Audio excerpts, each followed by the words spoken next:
اچھے طریقے سے لکھا ہوا ہے، میں صرف اس کا مفہوم بتاؤں گا اور آگے بڑھ جاؤں گا۔ ایک بوڑھی عورت تھی، کون سی ہے؟ بوڑھی عورت، بوڑھیا، اس کا صرف ایک بیٹا تھا، نہ بیٹی تھی نہ کوئی اور بیٹا، اکیلا ایک بیٹا تھا۔ اور اکیلے بیٹے جس کا بھی ہوتا ہے، اکیلی اولاد جس کی بھی ہوتی ہے، وہ باپ اور وہ ماں اپنے بچوں کو کتنا پیار کرتے ہیں۔ اتفاق یہ تھا کہ اس کا باپ بھی نہیں تھا، صرف ماں تھی۔ ماں بڑا پیار کرتی تھی، بیٹا بیمار ہو گیا، جب بیٹا بیمار ہوا بڑی دوائی کرائی، بہت سارے اطباء کے پاس لے کر کے گئی، لیکن سب نے کہہ دیا کہ اس کو جو مرض لگا ہوا ہے وہ لا علاج ہے، سب نے فیل کر دیا، اب اس کا کوئی علاج نہیں، اپنے گھر لے جاؤ۔ بوڑھی عورت اپنے گھر لے آئی، اور گھر لانے کے بعد میں اس بوڑھی عورت نے، سنیے گا غور سے، رب کائنات کی بارگاہ میں اپنے آنچل کو اٹھایا اور رب کی بارگاہ میں عرض کیا، یا رب العالمین، تو نے مجھے ایک بیٹا عطا فرمایا۔ ہر ایک ماں، ہر ایک باپ کی خواہش ہوتی ہے کہ وہ اس کے چہرے کو دیکھ لے، وہ اپنے ناتی اور پوتوں کو دیکھے۔ اے میرے پروردگار، اے میرے مولا، میں بوڑھی عورت، میں نے ساری دنیا میں دوائی کرائی لیکن کہیں بھی کوئی دوائی کام نہ آئی۔ یا اللہ، تو سب سے بڑا طبیب ہے، یا اللہ تو سب سے بڑا حکیم ہے، تیری حکمت اور تیری تشخیص کے آگے سارے حکیموں کی تشخیص اور سارے حکیموں کی سوچ اور وچار ناکام ہے۔ اے مولا، جہاں سے ان کی ختم ہوتی ہے اس سے کہیں آگے سے تیری شروع، بلکہ تیری شروع کی بھی کوئی حد نہیں اور تیری ختم کی بھی کوئی حد نہیں ہے۔ اے پروردگار، میں تجھ سے منت مانگ رہی ہوں، میں تیری بارگاہ میں منت مانگ رہی ہوں، منت، اگر میرا بیٹا صحیح ہو جائے گا تو میں 7 دن کے لیے قبر میں جاؤں گی۔ میرا بیٹا صحیح ہو جائے گا تو میں 7 دن کے لیے کہاں جاؤں گی؟ قبر میں جاؤں گی۔ اب بتاؤ کتنی بڑی منت مانی تھی، اتنی بڑی منت مانی، منت مانگنے کی کہ میرا بیٹا صحیح ہو جائے گا، ایک بھگونا پکا دوں گی، ایک پتیلا چڑھا دوں گی، لیکن کہا نہیں، اے میرے پروردگار، اگر میرا بیٹا صحیح ہو گیا تو 7 دن کے لیے میں تنہا قبر کے اندر جاؤں گی۔ بیٹا صحیح ہو گیا، اللہ رب العزت نے اس کے بیٹے کو صحیح فرما دیا، وہ دوڑنے لگا، جوش نہیں پا رہا تھا، وہ چلنے لگا، پھرنے لگا، کودنے لگا۔ اب بوڑھی عورت بہت پریشان، اپنے من میں پریشان ہوتی ہے، دل میں سوچتی ہے کہ میں نے منت بھی مانگی تھی تو کون سی مانگی تھی، بیٹا تو بچ گیا لیکن اب میں تو مر جاؤں گی۔ 7 دن تو چھوڑو، 7 منٹ قبر میں گزارنا مشکل ہو جائے گے، سانس بند ہو جائے گی، سانس پھول جائے گی، اب ایسے میں زندہ تو نہیں بچوں گی۔ چلو کوئی بات نہیں، بیٹا تو میرا بچ گیا، اس کا چہرہ نہ دیکھ پاؤں کوئی بات نہیں، لیکن اللہ نے میرے بیٹے کو زندگی تو عطا فرما دی۔ لیکن معاملہ وہی تھا کہ اس کو خوف تھا، ڈر تھا جو غالب رہتا تھا، اور ہر ایک کے اوپر خوف اور ڈر غالب ہوتا ہے کہ نہیں ہوتا بھائی ایسے معاملے میں۔ تو وہ بوڑھی عورت کچھ دنوں تک ایسے پریشان رہی، پھر وہ بھول گئی۔ ایک دن خواب میں آواز آتی ہے، اے بوڑھی عورت، کیا اپنی منت کو بھول گئی؟ جب تیرا بیٹا بیمار تھا تو نے منت مانی تھی، ہم نے تجھے شفا عطا، تیرے بیٹے کو شفا عطا کی، کیا تو چاہتی ہے تیرا بیٹا پھر اسی حالت پر لوٹ جائے؟ بوڑھی عورت صبح اٹھی، گھبرا گئی، بیٹے پر اپنے آپ کو قربان کرنے کو تیار ہو گئی۔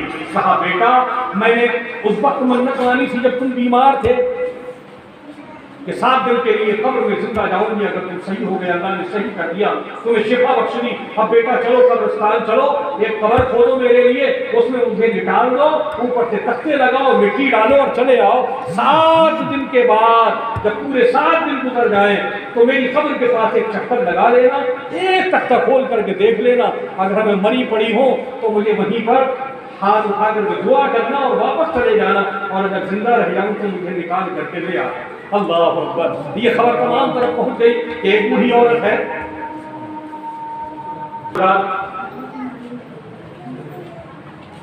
میں یاد کر رہا تھا کہ وہ نوجوان قبرستان میں گیا، اپنی بوڑھی ماں کو اپنے ساتھ میں لے گیا، اس نے جا کر کے قبر کھودی، قبر کھودنے کے بعد بوڑھی عورت کو اس قبر میں اتار دیا۔ سن رہے ہیں آپ حضرات؟ ماشاءاللہ سن رہے ہیں، غور سے سن رہے ہیں، ابھی بڑے مطلب کی بات آئے گی تو سنتے رہو، آپ کے مطلب کی زیادہ ہے اور کسی کے لیے نصیحت بہت زیادہ ہے۔ تو کیا ہوا، قبر کھودی، قبر کھودنے کے بعد اس نے اپنی بوڑھی ماں کو اس قبر میں اتار دیا، اور قبر میں اتارنے کے بعد اس نے تختے لگانا شروع کیے۔ بوڑھی عورت جس کا دل سینے میں نہیں ہے، جس کی جان میں نہیں ہے، بس اس کو یہی لگتا ہے کہ اب تو میں مر جاؤں گی، اب میں بچنے والی نہیں ہوں۔ اسی حال میں وہ کیا دیکھتی ہے کہ جب دنیا کی روشنی ختم ہوئی، جب تختے بند ہو گئے، اوپر سے مٹی بھی لگ گئی، دنیا کی ہوا روشنی آنا بند ہوئی، تو کیا دیکھتی ہے کہ اس کے سرہانے کھڑکی کھل گئی۔ سبحان اللہ! اس بوڑھی عورت کے سرہانے ایک کھڑکی کھل گئی، اس نے کھڑکی سے جھانک کر کے دیکھا کہ باغ دکھائی دینے لگے۔ سبحان اللہ! لگتا ہے کہ کوئی دنیا اس کے پیچھے بھی بستی ہے۔ وہ بوڑھی عورت اس سے کودی، یعنی کہ اس سے کھڑکی سے کودی اور باغ میں پہنچ گئی۔ اور باغ میں جا کر کے اس نے دیکھا کہ بڑے بڑے اچھے سیب لگے ہیں، بڑے بڑے اچھے آم لگے ہیں، بڑے بڑے اچھے میوے لگے ہیں۔ ہر ایک کو کھانے کا اس کا دل چاہتا، جتنا ہوا اس نے کھایا، اور کھاتے وقت اپنے دل میں یہ کہتی تھی کہ اللہ، ایسے میوے میں نے دنیا میں کہیں نہیں کھائے، سیب تو بہت کھائے لیکن ایسا سیب کہیں نہیں دیکھا۔ میں نے دنیا میں لیچیاں تو بہت کھائی، یہاں جیسی لیچی میں نے نہیں دیکھی۔ بہت سارے میوے میں نے دنیا میں کھائے لیکن یہاں جو بھی کھائے ان کا مزہ ان سے الگ۔ سبحان اللہ! وہ بوڑھی عورت کہتی ہے کہ میں نے سوچا کہ اب میوے ملے ہیں تو چلو کہیں اچھا سا پانی بھی مل جائے گا۔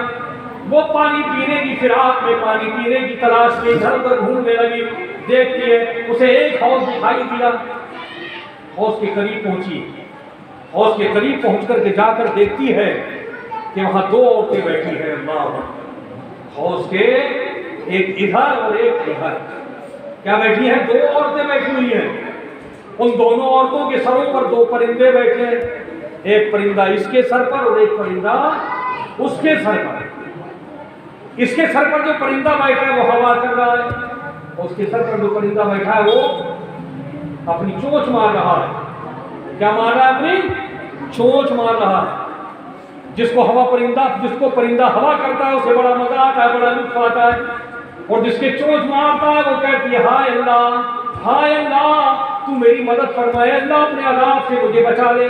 لیکن کوئی سننے والا اس کی نہیں ہے۔ یہ بوڑھی عورت وہاں پہنچی، بوڑھی عورت نے جا کر کے ان سے ان کا حال دریافت کیا۔ وہ پانی وانی بھول گئی، ان کی تکلیف کو دیکھ کر، اس کے عیش و آرام کو دیکھ کر پوچھنے لگی ہے اور تو تم کون ہو؟ تو کہنے لگی ہم وہ ہیں کہ جن کا انتقال ہو گیا، ہم وہ عورتیں ہیں کہ جو مر گئے ہیں۔ کون؟ جنہیں مرے ہوئے بہت دن ہو گئے۔ اچھا یہ جگہ کون سی جہاں تم ہو؟ کہاں مرنے کے بعد جہاں سب رہتے ہیں وہی ہے یہ۔ اور کون سی جگہ؟ بولے عالم برزخ۔ سبحان اللہ! کون سی دنیا ہے؟ برزخ۔ یہ برزخ وہ دنیا ہے جہاں مرنے کے بعد بندے پر عذاب و ثواب ہوتا ہے، اور یہ دنیا زمین اور آسمان کے درمیان وہ ذات ہے جسے ہم نہیں دیکھ سکتے، جسے ہم دیکھ نہیں سکتے، جو ہمیں دکھائی نہیں دیتی۔ اسی کا نام ہے برزخ، جہاں پر مرنے کے بعد عذاب اور ثواب ہوتا ہے۔ وہ دونوں عورتیں کہنے لگی کہ بوڑھی ماں، یہ عالم برزخ ہے، یہ برزخ ہے، یہاں ہم پر عذاب ہو رہا ہے، ثواب ہو رہا ہے۔ پوچھا تو بتا، تیرے سر پر جو پرندہ بیٹھا ہوا کرتا ہے اس کا سبب کیا ہے؟ اس نے کہا مت پوچھو اماں، دنیا میں میرا شوہر تھا، میں دنیا میں تھی تو دنیا میں میرا ایک شوہر تھا۔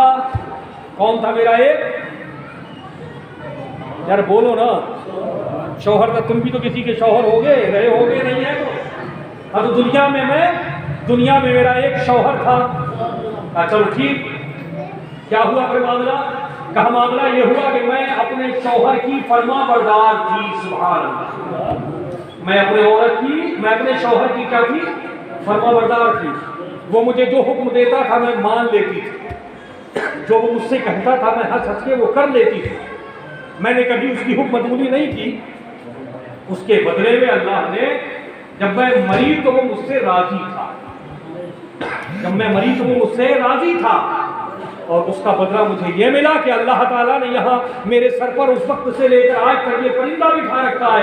جب یہ ہوا چلتا ہے تو مجھے بڑا مزہ آتا ہے۔ دنیا کے اے سی، دنیا کے کولر، دنیا کے فین، یہ سب کے سب فیل ہے۔ یہاں جو ہوا میرے دل کو سکون پہنچاتی ہے، جو میری روح کو تازگی بخشتی ہے، وہ ہوا مجھے ملتی ہے۔ چلو یہ تو تمہیں انعام ملا، تمہارے شوہر کی فرما برداری کا، تمہارے شوہر کی رضامندی کا تمہیں انعام ملا۔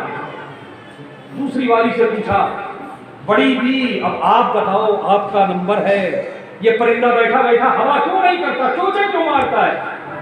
تو رو کر کے کہنے لگی کہ اے اماں، میرا بھی ایک شوہر تھا، دنیا میں میرا بھی ایک شوہر تھا، لیکن میں اپنے شوہر کی وفادار نہیں تھی، میں اپنے شوہر کی فرما بردار نہیں تھی، میں اپنے شوہر کو خوش نہیں رکھتی تھی، میں اپنے شوہر کو ناراض رکھتی تھی، میں اپنے شوہر کی نہ غربت میں شامل تھی نہ اس کی کسی پریشانی میں شامل تھی۔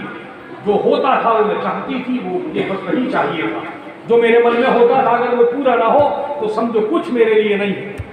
تو غرض کہ جب میں مری تو میرا شوہر مجھ سے ناراض تھا۔ سن رہے ہیں؟ ہماری مائیں اور بہنیں بھی سن رہی ہیں غالباً۔ جب میرا شوہر مرا تو وہ مجھ سے ناراض تھا، اور اس کی ناراضگی کا سبب یہ بنا کہ مرنے کے بعد یہاں پر بس میں آ کر کے پھنس گئی ہوں۔ یہ پرندہ بیٹھا ہے، جب یہ ایک چونچ مارتا ہے کئی دن تک تکلیف ہوتی ہے، جب کچھ راحت آتی ہے پھر ایک چونچ لگا دیتا ہے، پھر تکلیف میں مبتلا ہو جاتی ہے۔ یہی تماشا اور یہی تسلسل اور یہی سلسلہ ایک زمانے سے چل رہا ہے۔ بڑی ہوئی اگر تم دنیا میں واپس جاؤ تو میرا شوہر فلاں فلاں جگہ رہتا ہے، اگر تمہاری ملاقات ہو جائے تو خدا کا واسطہ دے کر کے اس سے کہنا، خدا کا واسطہ دے کر کے کہنا کہ اگر تمہاری بیوی نے کبھی ایک کام بھی تمہاری منشا کا کیا ہو، اگر تمہیں اپنی بیوی سے ذرہ برابر بھی کبھی محبت ہوئی ہو تو اس کے بدلے میں اس کو معاف کر دو۔ اگر انہوں نے مجھے معاف کر دیا تو میرا رب مجھے معاف کر دے گا۔ اب بتاؤ، دیکھو شوہر کا مقام کیا مقام ہے، شوہر کی حیثیت کیا حیثیت ہے۔ ماں اور بہنیں آج نہیں سمجھتی ہیں۔ اللہ کے پیارے حبیب صلی اللہ علیہ وسلم نے ارشاد فرمایا کہ اگر اللہ کے علاوہ، اللہ کے سوا کسی اور کے لیے سجدہ اگر جائز ہوتا، کسی اور کے لیے اگر سجدہ کیا ہوتا، جائز ہوتا، تو میں عورتوں کو حکم دیتا کہ اپنے شوہروں کو سجدہ کیا کرے۔ اب آپ سمجھ سکتے ہو کہ اللہ کے بعد جس کا مقام ہے عورت کے لیے وہ مقام ہے اس کے شوہر کا۔